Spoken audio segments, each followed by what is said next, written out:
हिमाचल की सियासी उठापटक जो राज्यसभा चुनावों से शुरू हुई अब तक लगातार जारी है। इसी पर बातचीत करने के लिए हमारे साथ मौजूद हैं कांग्रेस के वरिष्ठ विधायक राजेंद्र राणा। सर, शुरुआत से यदि जिक्र करें तो क्रॉस वोटिंग करने के पीछे की क्या वजह थी और उसके क्या कुछ खामियाजा जो है वो अभी तक आपने भुगता है? देखिए, क्रॉस वोटिंग का प्रश्न ये है कि हिमाचल प्रदेश एक बहुत ही छोटा सा पहाड़ी राज्य है और वहाँ के लोगों की कुछ इमोशंस हैं, कुछ सेंटिमेंट्स हैं।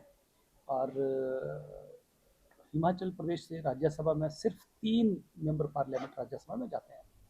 हमारा सिर्फ यही कहना है कि हिमाचल प्रदेश कांग्रेस पार्टी के पास क्या क्या एक भी कोई ऐसा काबिल व्यक्ति नहीं था जो जो कि राज्यसभा में भेजा जा सकता था। हिमाचल प्रदेश का जिस कार्यकर्ता ने कांग्रेस के लिए सींचा है, चाहे कोई बड़े विधायक थे जो चुनाव बाई चांस हार चुके हैं, उनमें से किसी को ले लेते। आप बाहर के व्यक्ति को लाकर चुनाव लड़ाएंगे जी। तो बाहर के व्यक्ति को लड़ाएं। ये बड़े राज्य हैं, जैसे यूपी है, गुजरात है, मध्य प्रदेश है, राजस्थान है, कई बाहर से भी लोग जाते हैं, अप्लाइज करना पड़ते हैं। तो हिमाचल प्रदेश के लोग कहाँ जाएंगे? हिमाचलियत का सवाल, हिमाचल के स्वाभिमान का प्रश्न जहाँ आएगा, जी। हम समझौता नहीं करेंगे। यही कारण है कि हम वोटिंग क्रॉस हुई है और हमने हिमाचलियत की बात। अगर आपका जिक्र करें सर, तो आप सुजानपुर से आपका नाम और कद उस समय बढ़ा था जब आपने पूर्व मुख्यमंत्री प्रेम कुमार धूमल को हराया था। उसके बाद से लेकर अब तक का यदि हम जिक्र करें तो कहीं ना कहीं मन के अंदर मुख्यमंत्री बनने का विचार तो आपके अंदर जरूर आया होगा। उसको लेकर क्या कहेंगे कि जब मंत्रिमंडल में भी जगह जो है वो आपको नहीं मिलती? देखिए, कई बार व्यक्ति के मन में ना हो, परंतु जिन कार्यकर्ताओं ने आपके लिए दिन रात काम किया जी। होता है, उनके कुछ भावनाएं होती है। वो चाहते हैं क्योंकि एक चुना हुआ व्यक्ति जी। जो है वो कुछ बनता है, मंत्री बनता है, कुछ भी बनता है, तो वो वहाँ के जो कार्यकर्ता वो अपने आप को गौरवान्वित महसूस करते हैं कि हम बने हैं। तो मुझे लग रहा है कि सुजानपुर में जहाँ तक हम कार्यकर्ताओं की भावनाओं को सुनते हैं, वो भी ये बात कहते हैं कि सुजानपुर का अपमान हुआ है और सुजानपुर की जनता के साथ धोखा हुआ है। फिर भी मैं कहता हूँ कि मंत्री बड़ा नहीं, आदमी हम्म। का कर्म बड़ा होता है। कर्म से आदमी जो है वो बड़ा बनता है। लोगों के काम होने चाहिए, विकास का इशू है, आपको बार बार दलील किया जाएगा जी। तो कब तक आप टॉलरेट करेंगे? और इस बात को हमने हाईकमान को, प्रदेश अध्यक्षा को, प्रदेश के प्रभारी को हम्म। समय समय पर हमने उनको जो है अप्राइज कराया है। तो कोई असर उस बात का नहीं है और मुख्यमंत्री तानाशाह बन गए। मुख्यमंत्री कहते हैं कि वो गरीब व्यक्ति हैं, आम आदमी से जुड़े हुए व्यक्ति हैं और तब वहां से यहाँ तक पहुंचे हैं। आपकी बातों का जिक्र करें, जिस तरीके से आपका कहना है कि एक ईगोस्टिक जो है वो बने हुए हैं, कोई तानाशाही रवैया जो है वो अपनाया हुआ है, बहुत ज्यादा फर्क जो है वो दिखाई देता है। एक तरीके से पूरी पिक्चर जो है वो उल्टी दिखाई देती है। अंदरूनी बात क्या है जिसको लेकर जो है वो इतनी बड़ी बगावत जो है वो की जाती है? वो अपना चेहरा कुछ और दिखाते हैं, आपका कहना कुछ और है। कुछ एक एग्जाम्पल्स होंगे जहां पर जो इंसिडेंट्स हैं जिनका आप जिक्र करना चाहें, जिन इंसिडेंट्स की वजह से ये यहाँ तक जो है वो नौबतान पहुंची? देखिए, अगर आपके प्रश्न का जवाब दूं तो क्या हम लोगों ने डे एंड नाइट कांग्रेस के लिए अपोजिशन में रहकर भी, चुनावों में भी काम किया? जी। तो हमने सरकार को गिराने के लिए नहीं, सरकार को चलाने के लिए मेहनत करी है। अगर ये नौबत आई तो कुछ तो वजहें होंगी। जी। बिना वजह से इतना तूफान नहीं आता है, और तूफान एक दिन में नहीं आता है, एक दिन में नहीं आता है। इसके लिए लंबा समय से जब आदमी का कहीं सुनवाई नहीं होती है तो गुबार जो है निकलता है। हम्म। तो मुख्यमंत्री के बारे में आज इतने लोग जो विधायक बाहर निकल रहे हैं, कुछ और लाइन में लगे हैं, जी। बाहर निकलेंगे। और मुख्यमंत्री के खुद ही कैबिनेट मंत्री जो है संतुष्ट नहीं है, हम्म। तो अंदाजा लगाया जा सकता कोई है एक कि इंसिडेंट सर, कोई एक इंसिडेंट जिससे लगा हो और प्रदेशवासी भी जान सकें कि आखिरकार इसके पीछे की वजह क्या रही है? देखिए, फोन मुख्यमंत्री ने नहीं सुनना, जी। मिलने के लिए कोई चले जाए तो उसको घंटों घंटों इंतजार करना, अगर वर्करों का काम लेके चले जाएं तो अप्रूव कर दिया, हम्म। तो अप्रूव करने के बाद आगे चिट्ठी जाती है तो पीछे से फोन चला जाता है कि जब हम्म। तक मेरा व्हाट्सएप पे मैसेज नहीं आएगा तो ऑर्डर इशू नहीं करना। जी। तो एक इशू नहीं है। आप अपने कार्यकर्ताओं का काम नहीं कर पाएंगे तो कब जी। तक आप जलील होंगे? बहुत सारे इश्यूज हैं, एक इशूज नहीं है।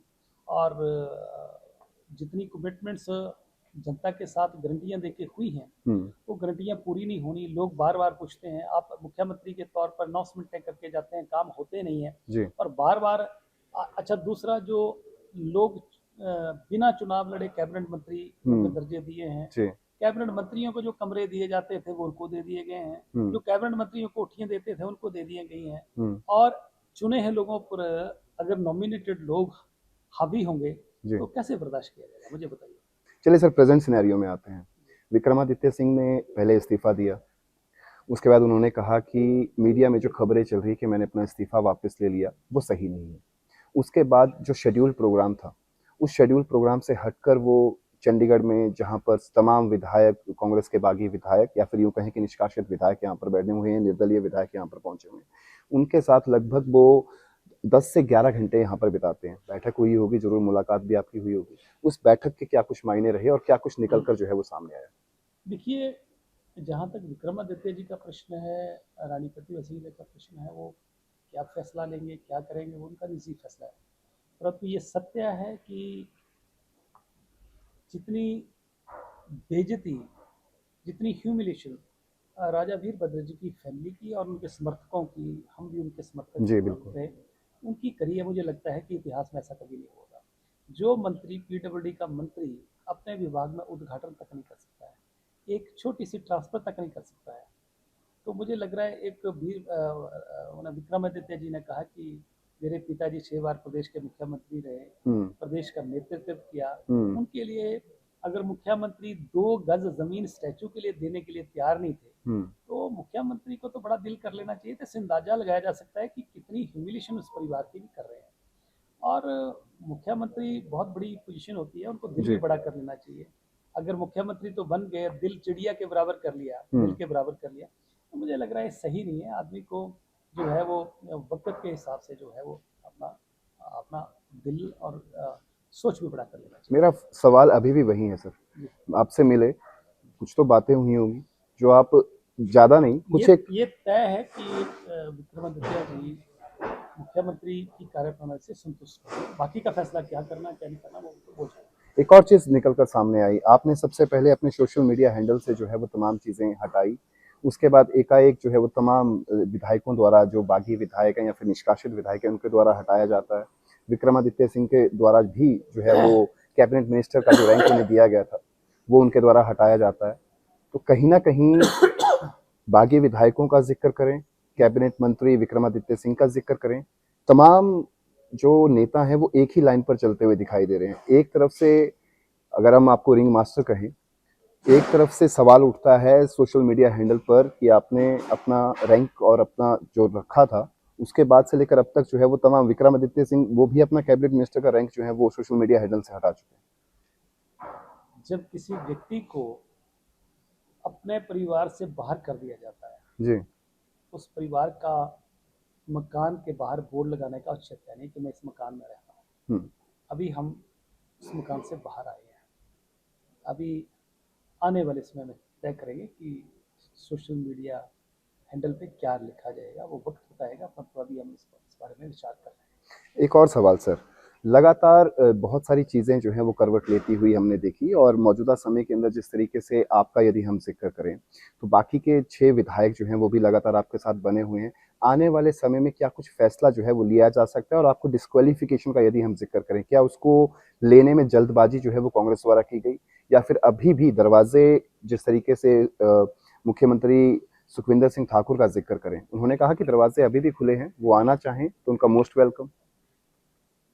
अगर मुख्यमंत्री हमें सांप बोल रहे जी। हैं, जी। काले नाग बोल रहे हैं, हम्म। और जो हर चुनाव क्षेत्र में 5-10 आदमी उनके समर्थक हैं, हम्म। उनसे पुतले जलाए जा रहे हम्म। हैं और गंदी गंदी अभद्र टिप्पणियां करवाई जा रही हैं, जी। तो मुख्यमंत्री की मंशा तो साफ नजर आ रही है। हम्म। हमने तो अभी कुछ नहीं बोला। हम्म। हम तो यही कह रहे हैं कि मुख्यमंत्री को दिल बड़ा कर लेना चाहिए, झूठ नहीं बोलना चाहिए। हम्म। ये जो 6 जो नाराज विधायक हैं, जी। ये मेरे संपर्क में है, ये करें, कोई संपर्क में नहीं है। मुख्यमंत्री का लेवल बहुत बड़ा होता है और उनको इस तरीके से झूठ नहीं बोलना चाहिए। अभी भी मुख्यमंत्री 1.25 साल हो गया, तो शायद वो महसूस ही नहीं कर पा रहे हैं कि वो मुख्यमंत्री हैं। हम्म। अभी भी वो एनएसयूआई वाली हम्म। स्टूडेंट पॉलिटिक्स की तरह वो जो है हम्म। वो अभी काम कर रहे हैं। तो मुझे लग रहा है उनको अपने आप को समय रहते, कई बार बोला, मैंने भी बोला, जी।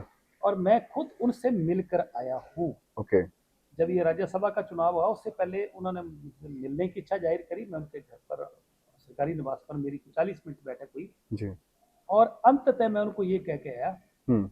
कि मुख्यमंत्री जी, आपने जितनी जलालत मेरी करनी थी वो आपने कर ली, से ज्यादा आप कर नहीं पाएंगे। हम्म, मैं सुजानपुर की जनता को रिप्रेजेंट करता हूँ, बिल्कुल। मेरी जलालत करना का मतलब है कि सुजानपुर की जनता की जलालत।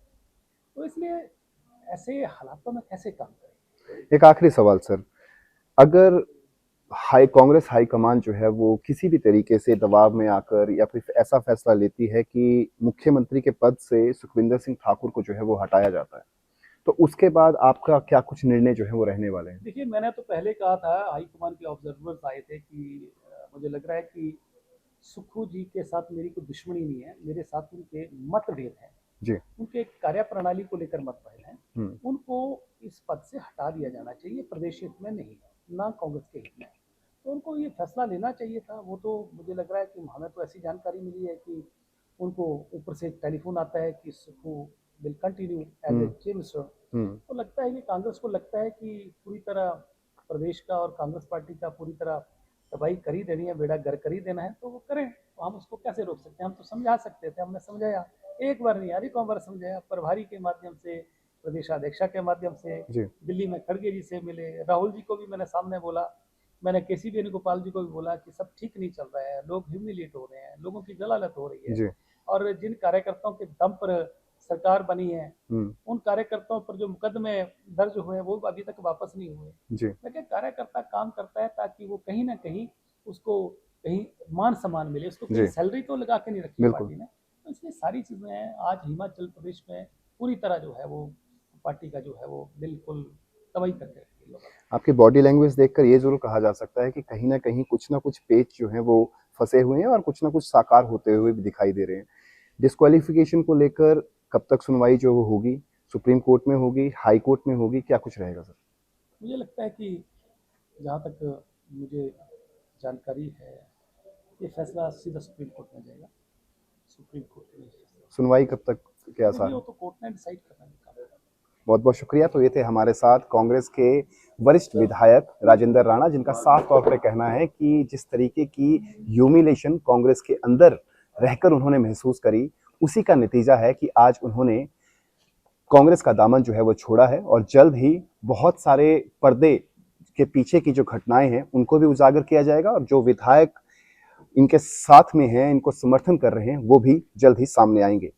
चंडीगढ़ से कैमरा पर्सन विशाल गुलाटी के साथ रवि चंदेल, सूर्य समाचार।